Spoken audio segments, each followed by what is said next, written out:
Over the years, LEGO has had a variety of rats to choose from their most common light bluish gray, to their brown, to their dark bluish gray, their dark gray, their glow-in-the-dark, light gray, reddish brown, and finally, their white. LEGO has had a variety of rats to choose from over the years, but one of the rarest and most interesting variations is the white LEGO rat. Unlike the more common gray or brown versions, this rat only comes in a handful of sets. First appearing in 2001's Hagrid's Hut First Edition, set 4707, the LEGO White Rat is one of the rarer and most captivating versions of the classic rodent piece. The white rat is one of the least produced rat colors. This version of the rat was only ever included in 4 sets between 2001 and 2005. Its limited run makes it a niche collector's item, especially for people completing specific sub-themes.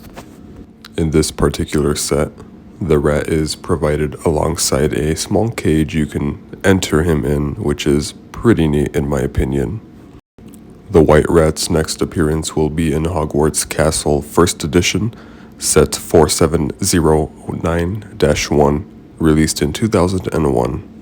This castle lacks detail, but it's understandable because this is an early set from the 2000s. Here is a closer look at the White Rat.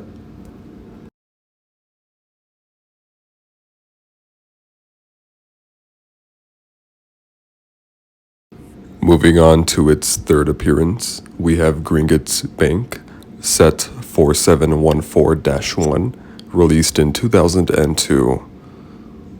Comment down below if you find the white rat hiding in this image.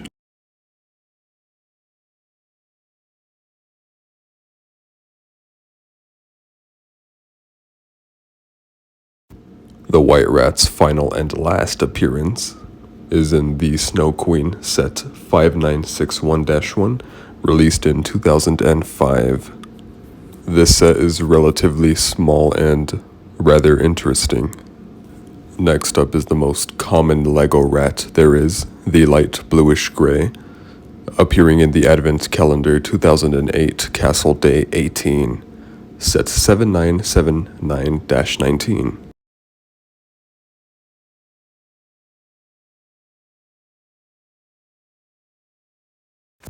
This rat can be found alongside a woman holding a broom. Next up is Brickbeard's Bounty, set 6243-1, released in 2009.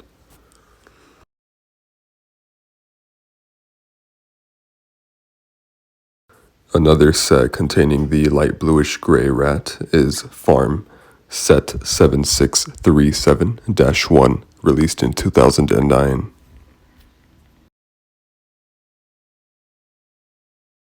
Next up we have Gryffindor, set 4722-1, released in 2001. This set looks pretty neat, especially for its time. The light gray rat also appears in a set that I mentioned earlier, which is Hogwarts Castle First Edition, set 4709-1. Hogwarts Express First Edition, set 4708-1, released in 2001, also contains a light gray rat.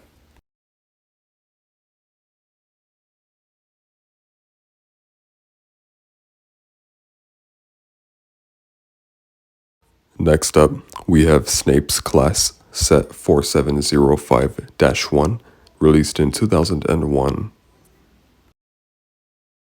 This set looks really cool and contains one light gray rat. Moving on to the next color, we have the reddish brown rat, which appears in Arkham Asylum, set 7785-1, released in 2006.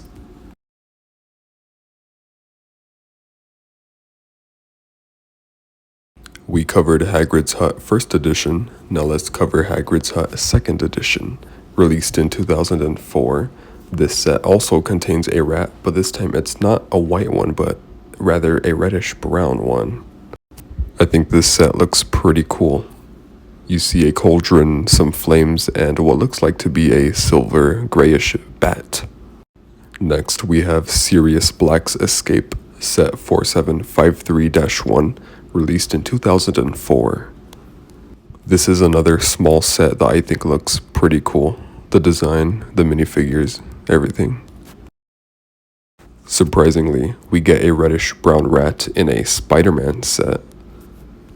Usually they're found within Castle or Halloween sets, but this time, not so really.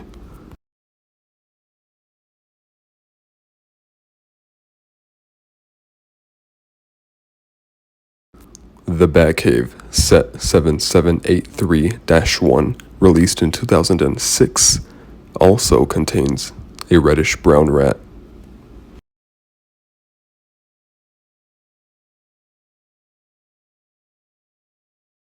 Moving on to the dark gray rat, it appeared in Diagon Alley Shops, set 4723-1, released in 2001.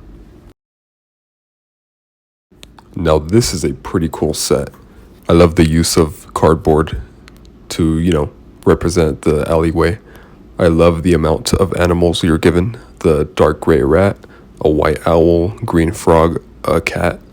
But up next we have Hovercraft Hideout, which is set 7045-1, released in 2003. I love how the rat feels like a random inclusion to this set because in reality, how would a rat travel through the ocean like that? Similar to the Snow Queen, we have another interesting looking set, which is the Wicked Madam Frost, set 5838-1, released in 2002. It's odd seeing a rat Lego with a doll-like figure. It's very interesting to me.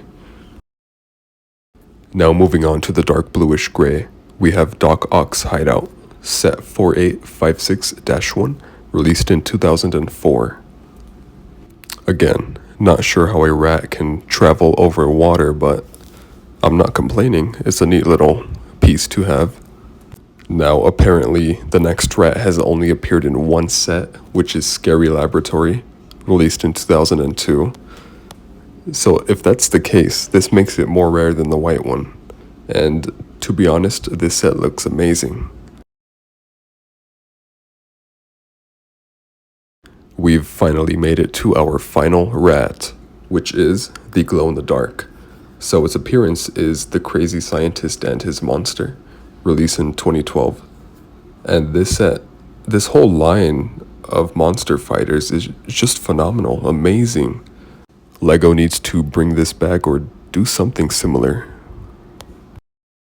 Now this next upcoming set might have the best minifigures in my opinion, because I love vampires, but here it is, Vampire Castle, released in 2012.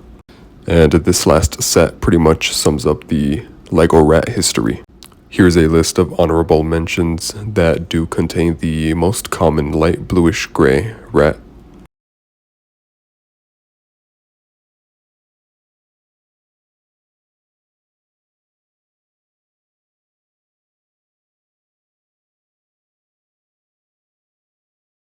And that is it. That sums up the LEGO rats I wanted to cover. I hope you enjoyed the video. Please do leave feedback in the comments down below. And I hope you enjoy these photographs I took.